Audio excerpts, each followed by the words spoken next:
Hey y'all, it's Crystal Fiber Tardy here, and yeah, we're just gonna do a quick August wrap up because yeah, it's already September now, so August is over. Garbaugust is over. Can you believe it? We made it through. We made it. We made it. Phew. So I'm just gonna quickly wrap up what I read for Garbaugust. I had a really fun time, really good month, and yes, let's talk a little bit about it. I did weekly vlogs for Garbaugust, but I know not everyone likes the vlogs, but so I just want to do a little wrap up also. So let's get on with what I read, and I've just got these in the order in which I read them listed here in my little notebook. Okay, so first off, I started with Dirty Wolf. Alpha Wolves Want Curves. This is by A.D. Award, and this was just something a little something I listened to over on Audible, and I did this, of course, for the Shifter Romance square on the Garbingo card, which I didn't do well at this year. I did not do well on the Garbingo card, but that's okay. I hit most of the themed weeks this time around instead of a Garbingo card.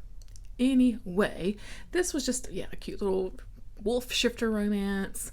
We've got sort of a young 20-something-year-old woman who has just graduated college. I think maybe she just got her master's degree, and she's moved back home for a bit. Trying to save up some money to start life on her own, that kind of stuff. She's working at the local library, that kind of thing. And she just comes across the wolf shifters and gets wrapped up in that whole shenanigans. And it was sexy and cute and fun, and it was fun. It was a fun little few-hour long audiobook, and it does what it sets out to do, So I had a good time with that one. And then I listened to another little short kind of romancy book on Audible called Their Kidnapped Bride by Vanessa Vale. This is a little throuple book that I didn't really love as much. I think I don't always like sort of sub-dom situations. I don't know. They just don't always work for me. And this one didn't work for me. It's sort of like a Western kind of setting. And the woman is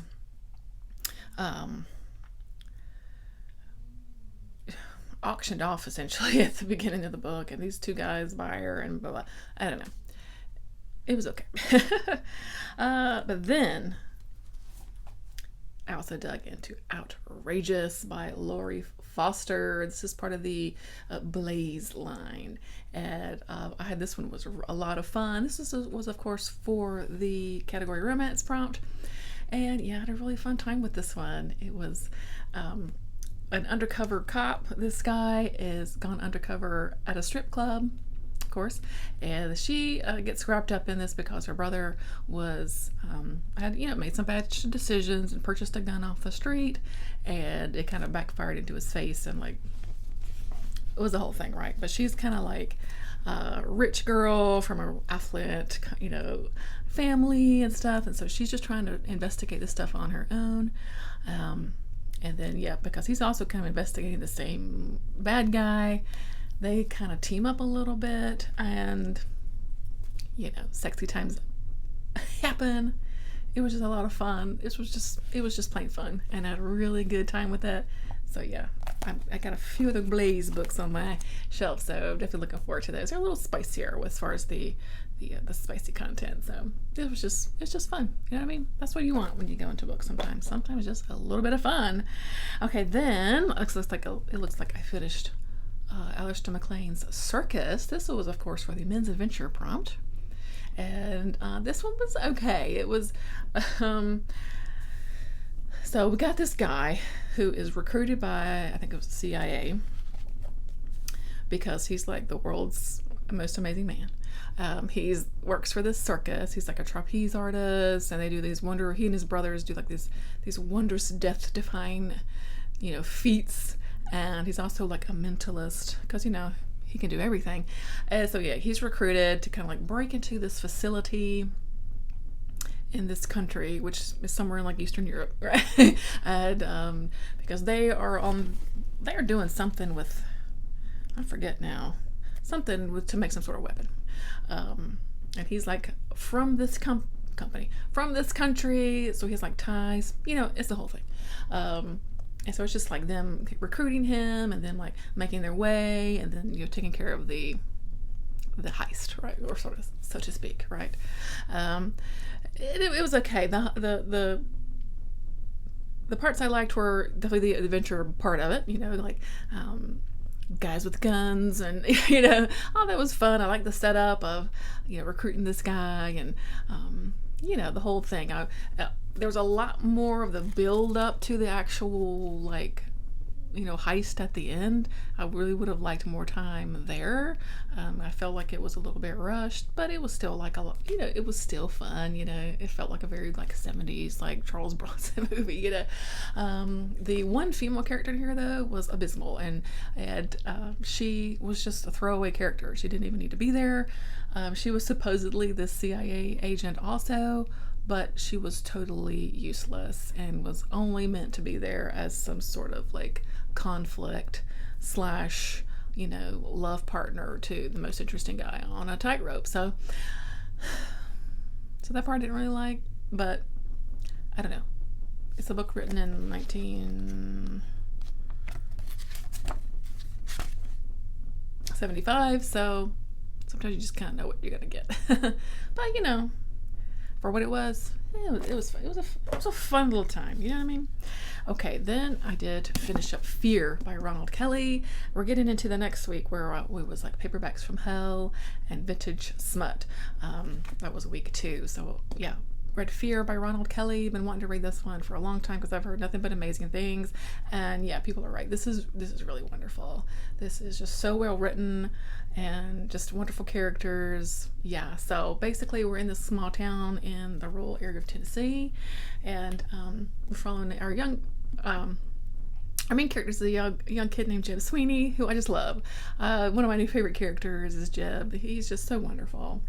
And so he lives on a farm with his grandmother and his father. Now his father has just come back from the war, and World War II, I think it was. Yeah, and he got in a situation there where like a bomb had exploded and things like that. He's definitely has some trauma, like traumatic brain injury, and has some intellectual type of disability, and he's just like, he doesn't even remember Jeb as his son, and it's really sad. It's kind of heartbreaking. So Jeb takes care of a lot of the things around the farm, and so a lot of this is build up of getting to know Jeb and his family, getting to know this little town, and there's some other little cast of characters around this little small town, and then pretty soon something is starting to kill some animals, like some farm animals around the area, and they're like, oh, what's going on? Something's coming in and getting our animals and stuff. And then some kids go missing. Yeah, so there's this creature lurking around this town. And so lo and behold, Jeb, this older man named Roscoe, and his dad Sam, and their dog, the dog who was just a wonderful character, also go on a little quest to try to see what they can do to kill this monster, because of course all the grown-ups around Sam don't believe that there's an actual monster, even though he has seen it with his own 2 eyes.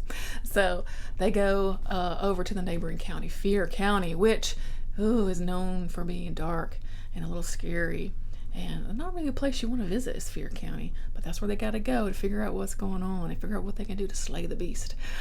So it turns into a sort of a journey quest type of story, and yeah, it's just really, really wonderful. I really liked Ronald Kelly's writing in this, and it was just a really, add this to your list of like coming of age stories for sure, because it's really wonderful. And yeah, I just highly recommend it if you've not gotten to Fear yet. Well worth the time because it is a little chunky. But yeah, I did the audiobook though on Audible. And the narrator is wonderful. He has a really nice Southern accent, but not being too hokey Southern, you know what I mean? So yeah, I really enjoyed it. Just a fantastic, fantastic book. Fear by Ronald Kelly. And then I listened to the audiobook. Did I listen to audio? Yeah, I did the audio for Nels by Sydney Williams. I've been wanting to get to this one a little while. I'm hearing some folks rave about it. And it was just so much fun. This one was a hell of a lot of fun. Okay, we follow this little girl and her mom. And so the little girl really likes this, like cartoon, and there's like, all sorts of toys and all kind of stuff of these things called Nels, and they're like half gnomes and half elf little things, cutesy little creatures. And there's just a whole franchise around Nels. And but this little girl is like starts having these like weird dreams about the Nels, and she starts getting a little scared of them. Now, meanwhile, the mom's kind of meeting this new guy, and he kind of gets wrapped up into the whole situation because maybe these Nels are like coming to life and killing people. You know what I'm saying? and it sounds just as absurd as it is. It is just a hell of a lot of fun. It is just daggone fun. The audiobook is really good because the narrator sounds like both like the weatherman on TV, and then he does like voices for like the little girl, and then the voices for the Nels themselves, and it's hilarious. It is just plain fun. You know what you're gonna get in this book, and just go along for the ride and enjoy it. It is just really, really good. I really recommend it. It was a hell of a lot of fun. So, and then I did tack on some vintage smut for that week. I read some Cowboy Trash. Yeah, this is an Easy Company book. Easy Company and The Headline Hunter. This is number 10 of this series. And these are by John Wesley Howard. If I remember, they were like 30-something-ish in this series. So not a super long series, but, probably long enough. So The Easy Company is this, this military troops that's posted in the sort of wilds of Wyoming. And I think it was Wyoming. Pretty sure it was Wyoming.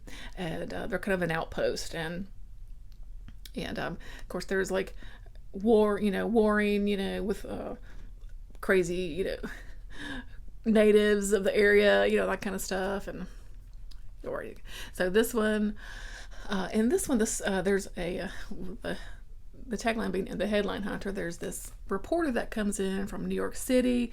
He's like trying to get to the truth of what's happening out west and all the violence and war, like what's really going on, so he's like interviewing like some of the people at the outpost, and then to add, just because why not, the circus comes to town on the circus.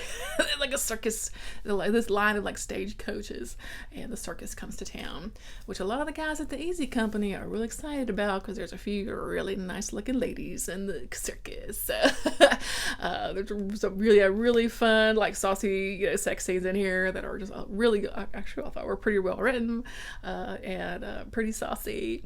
And then, just a mix of this sort of like violent Wild West, and all this stuff. It was just, again, just a heck of a lot of fun, and I really liked it. Would totally read another Easy Company book if I, found another one somewhere. I would totally pick it up and read it because it was a lot of fun. So, Cowboy Trash for the win. And I love this cover. It's just like, okay, we got a romance. We got somebody killing somebody, and then there's, of course, USA to the rescue. Yeah, it's pretty good. It's fun stuff. All right, what's next? Okay, Radice New York by Hunter Shea. This was an animal attacks book, and killer rats in New York City, and that's all you really need to know. Killer rats in New York City, and it was a heck of a lot of fun too. Hunter Shea, I feel like, is like the modern master for like animal attack books, but I've only the second book I read from him, so I definitely need to explore his work, I think, because they're just fun. And and this one I had a good time with. And I like the characters because our main characters are this couple that own this sort of, what do you call it? I can't ever think of this word, but I'm trying to think of it. They own a business where they get rid of pests, bugs and rats and stuff. Exterminator. Gosh. So they own this business together, but they're actually divorced or getting divorced. So there's some tension there. But they started this company together, that kind of thing. And so, but there's, you can tell there's still a little bit of love there, but life has happened along the way to kind of, make them want to separate and stuff. So, it was good. I really liked it. And the scenes with the rats and stuff was it was good stuff. Yeah, had a good time with that one. Okay, so then we got into the next week, which was like novelizations and stuff, and I really had a great time with Interstellar, the novelization for Interstellar. Of course, the movie was by Christopher Nolan. This novelization was written by Greg Keyes. And it's just what the movie is. You know, if you've seen the movie, it's, you know, pretty much what happens in the book. And I just loved it. I really had a great time with this. And I think because I really love the movie. Like Interstellar is such a good movie. And so I had a really good time with this. What I liked about the novelization is that you kind of get inside the mind of a couple of the other characters other than like Cooper, who of course is the main guy. So like Dr. The lady character, who I can't remember her name. It was played by Anne Hathaway in the movie. So like you get some things in her head, and you know when they get to the planet where like Matt Damon's character was, you remember all that whole scene? You get some kind of his inner thinkings once he gets there. Yeah, I just really liked it. And can we talk about Tars? Because I don't think he is like appreciated enough as being like a really cool like robot AI character. Because I really like Tars a lot. I love him in that movie too. So yeah, some, you know, love for Tars here. Okay. So yeah, I just really enjoyed this, and I thought it was, you know, pretty well written. And yeah, just go along with the story. You know, if you like the story, you'll like the book, I think. And I feel like, you know, when you have Christopher Nolan writing, you know, as a base to start, it's probably gonna be a pretty good book. And yeah, I just had a really good time with it. Really enjoyed it. So yeah, had that. And then another sort of more of a tie-in situation was this Saved by the Bell book called Exactly. And this is one of the 3 Saved by the Bell books I own. I read one last year too, and so I read another one this year. So I got one to read for next year, and then I have to track some more down. This is by Beth Cruz. And if I remember, there were 20-something-ish books of this series too. This is number 22. So this one, our cast of friends are all seniors, and at the beginning of the book, a really terrible lightning storm takes out the computer lab, and so they get their heads together to try to raise money to like repair the computers and all that good stuff, so that a few of them can actually graduate, because without this computer credit, they don't get to graduate. I don't know how a school would let that happen, but this is the point of our story. So they like put together like a carnival to raise money and stuff. There's other things that go on, but it's a Saved by the Bell book. I mean, you know what I'm saying? It's just fun. It reads just like a Saved by the Bell episode. You know what you're gonna get. You know what I'm saying? Okay, then I did finish Ruby by V.C. Andrews. I wanted to read it. You gotta get to a V.C. Andrews book during Garbaugust, right? So Ruby is the very first book of the Landry series, and it was pretty okay. I didn't like it as much as Dawn or like Flowers of the Attic and a lot of that series. But anyway, so here is Ruby. Yeah. So Ruby grows up with her grandmother and like down in the swampy areas of Louisiana. So she's, you know, a bit poorer and doesn't have as much, but you know, she has friends in her family. You know, she's wealthy with love. You know what I'm saying? But soon it found out, because of course it's a V.C. Andrews book, so there's family secrets, and so she finds out that she was that her father is actually alive, and is actually like worth a lot of money, and lives in the Garden District in New Orleans, and all that good stuff. So after her grandmother passes away, she goes off to find her father. And of course, it's sort of, you know, rags to riches, fish out of water kind of story, because Ruby is, you know, not used to this sort of more upper scale life, and then she finds out that she's got a twin sister this whole time, who is just like a polar opposite of Ruby, of course, because she's grown up in a different way. She's a bit snooty and stuff, and she plays like mean pranks on Ruby, like at school and stuff, which is awful. It's just terrible. The sister treats Ruby so badly. I can't remember her name, but anyway. It just goes from there, you know what I mean? But I didn't feel as connected with Ruby as, like I said, like Dawn, like in Dawn with Heaven, because I don't know. I mean, this is definitely a Niederman written V.C. Andrews book, you know, so it's not one that V.C. Andrews herself wrote. I don't know if that was something to do with it. I'm not really sure, because I mean, the thing of the story, the general gist of the story is the same as Heaven's story, because she grew up poor and, you know, finds out she's from a wealthy family. That whole thing is the same, you know. It's just the setting is different down in the bayou of Louisiana, you know. So, but anyway, I liked it enough that I think I'll definitely continue the series because, of course, I mean, I own a crap ton of BC Andrews books. So I'll continue on and see what Ruby's up to, because I think especially how this ended with how things ended with the sister, and Ruby is still like a teenager here, so I'm assuming she'll grow up in the next, you know, few books, and how things will change for her. I mean, I'm interested enough to keep going, you know, but there was definitely, like, I think a little something kind of missing from the story. You know what I mean? But I enjoyed it overall. You know, it's a V.C. Andrews book. I don't know. They read like a soap opera, and that's exactly what you get, you know? Okay, so then Cujo by Stephen King.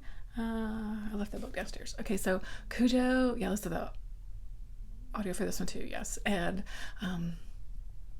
this was for the King read along, but it actually works perfectly, of course, for the Animal Attacks prompt on the Garbingo board. And this is a King book I hadn't read yet, so I finally, you know, to check that one off my list. And yeah, this was pretty good, actually. And I liked it pretty good. There were times I felt a little long, but overall, yeah, I had a really good time with this one. So I think most people know about Cujo. Cujo, you know, is a family dog, and he gets rabies and attacks people, right? But it's, of course, it's a Stephen King book, so there's a lot more going on in here, especially with some of the characters. There, you know, there's Cujo and his family, so we learn about his family, and then there's a family that kind of lives in this same town, and you know, they get kind of wrapped up in the story of too, and so we learn about them and their story too, and all that kind of good stuff. So a lot of, you know, just background about these characters, and you know how King does, yeah. But yeah, I just overall really enjoyed it. There's pretty spooky parts, because there's mentions of what's his name, Frank Dodd, who is the killer in was a Dead Zone, I think, right? And so he's mentioned. This is a Castle Rock story, so of course she gives me Castle Rock characters like Sheriff Bannerman and all that kind of stuff. Yeah, I mean, I don't know, it was good. Yeah, and the ending, you know, part. I mean, spoil a book that's 1,000 years old, but you know, when the mom and the kid are trapped in the car, and Cujo's like, you know, stalking them out and stuff. I mean, that stuff was really tense, and yeah, it was good. Yeah, I liked Cujo. I'm glad to mark that one off my list. Okay, next up, and I left this one downstairs too. I did read the BTS book that came out, Beyond the Story.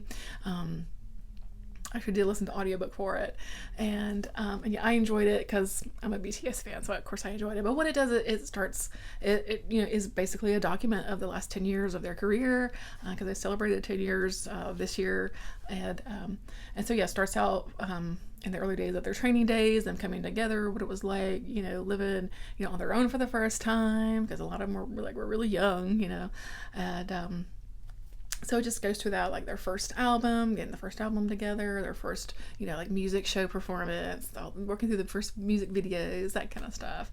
And then just works through the years, through all the different albums that they put out, talked about significance of certain songs and things like that, doing concerts, just all kinds of stuff.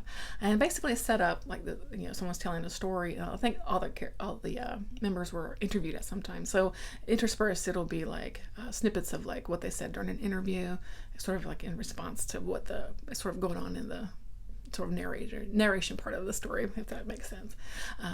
It's a really beautiful book. It's put together really well. It's got a lot of cool pictures in there. And you see the old pictures, you're like, oh, they were just, you know, little babies, you know. And what I really love, though, are the QR codes. So as you go through, there's a bunch of QR codes at the bottom of each page that will take you to something that they're talking about. So like in those early days, I pulled up several of those, actually. So you can pull up that first music video for No Dream that they put out, you know, in 2013. And so you could it'll take you to that music video on YouTube. And so you can watch it and just kind of reminisce. Or if you are a newer fan to BTS, I think this is a perfect way to kind of like catch up with like older stuff and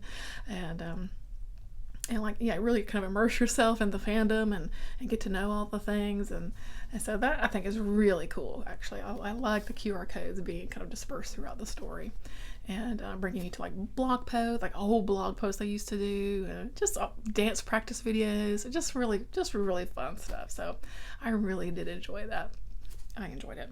Now, would a non-BTS fan really enjoy it? I mean, I don't know. You know what I mean? I think if you're interested in just kind of learning about BTS, yeah, it's a good place to start because again, it documents the last 10 years.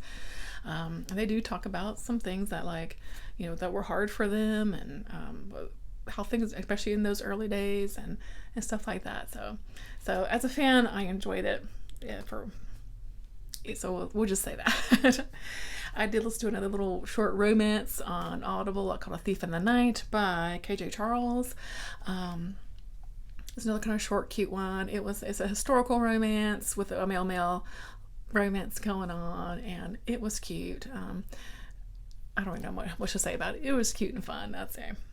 Okay, and then we ended the month with Son of the Endless Night by John Ferris. I ended on a bang because I ended up let's choose a really long book and really dive into it. And I'm so glad I'm so glad I did. So I did buddy read this with Alex over at the Buckybus, and we both just really liked this and had a good time reading it. So thanks Alex for buddy reading with me. So this is, of course, kind of back to a paperbacks from hell type of book. It's got this awesome step back cover, book with Satanists for sure, for the Garbaugust card. Yeah. This is awesome. This is great. This was probably between these two, these are the best things I read this month. And but this book is fantastic. So this is essentially, it's a possession story. I mean, that's the gist of it. But there's a lot going on here. This is a 500-page book, so there's a lot going on in this book. And John Ferris just takes us on a ride. So basically, in the very beginning, we're following this dude named Rich and his girlfriend Karen. They're kind of like early 20s age, and I think they're still in college or in grad school or something like that. Now, sort of previously, and this takes place in Vermont, so it's snowy and stuff like that. So previously, maybe the prior year or something like that, they came to this ski place, and they met this little girl named Polly, who was the daughter of the guy that runs the place, this hotel and stuff. I don't know, the guy, and Rich just kind of connected with her, and they had fun together. Okay, now, so I don't know if it's a full year later, but sometime later, or maybe the winter time. So he gets this weird message from Polly, help me, they're hurting me, come and help me, you said I could call you if I needed help. So of course Rich is WTF, right? So he and Karen go up there, and he's under the facade of a ski weekend getaway, but really he's wanting to go check out Polly and make sure she's okay. And our story just goes from there, and it just goes to hell from there. So Polly is possibly possessed, but then maybe somebody else gets possessed, maybe somebody gets murdered, and maybe Rich is now has been arrested for murder and is possibly possessed by this demon. You know what I'm saying? So the story goes from there. We meet Rich's brother, who's this pro wrestler guy, has a family, and he's doing what he can to get Rich off the hook, because there's no way he wouldn't have killed this person, right? And there's of course the Catholic Church is pulled in. We got a priest character that comes in who's pretty cool. I liked him a lot. And it's just, there's a lot. I can't say too much, of course, because I don't want to spoil anything, but there's a lot going on. The horror in this book is good. There are some awesome horror scenes in this book. Body horror type stuff. So if you like that kind of stuff, you will love this. A little bit of content warning towards the beginning of the book, violence towards children and sexual children, abuse of child. So just know that's kind of right there in more of the beginning section of the book. But then after that, it just turns into violence. Think of when you think of exorcism, a possession, violence, it's usually a lot of body stuff, right? And that's exactly what this is. And there's just some really, really awesome scenes in here. I don't even want to say it. No, I'm not going to say it. Okay. I just want you to read the book. You got to read the book, and you got to come back and talk to me and say I read it. And then I'm going to say, what about that one scene? Okay, yeah. So when you read it, come back to me and say, what about that one scene? And then we can talk about it. Yeah. Okay. I think I just said the same thing twice. Anyway, I loved it. Yeah, I just had a really good time with this. I think John Ferris is a heck of a writer. I really like the writing. He did a really great job with the characters. Excuse me. Yeah, pulled me just right on into this story, and I really liked this. I like this a whole heck of a lot. Probably it's like a 4.5 stars. You know what I mean? The only like real critique I have is how he writes. When he's describing female characters that come in, they're always described by their looks and how pretty they are, how ugly they are, how their body looks. But very typical for a book that's written in 1984, and it wasn't. And something I talked about with Alex is it's not even as bad as some others that we've read, but it is there, and sometimes you just kind of like eye roll, but really, this was just damn good. So, and it was a really good way to end the month. Just to talk real quickly, because I was also reading short stories from Angora Fever, the Ed Wood story collection. I still didn't finish it quite, and I think going on vacation, definitely kind of maybe not quite finish this. So I'm just going to save it for next year and finish it out probably next year in Garbaugust. It's fine. I'm not in a rush to finish it. A lot of the stories I read this time were definitely a lot more sexual in nature. A lot of stories that are like about lesbians. I don't know if he had like fixation on lesbians or not, I'm not sure. And then of course some like cross-dressing men, which he liked to do. Couple mentions of Angora sweaters finally. Yeah, so they're Ed Wood stories. They're silly fun. I DNF'd The Devil's Laughter by William W. Johnstone. I just couldn't do it. So sorry, Pax. I just couldn't do it. But other than that, I had a really good month. I had a lot of fun with these books, and yeah, so it was good. So thanks for watching. We'll end it here. So thanks to Ollie, of course, for having me back as a co-host this year, and to all my fellow gaggers. I had a great time with you, and yeah, let's look forward to next August, because I already have a big old stack of books to prepare. Yes. All right, I'm gonna leave it here. Thanks for watching, guys. Bye.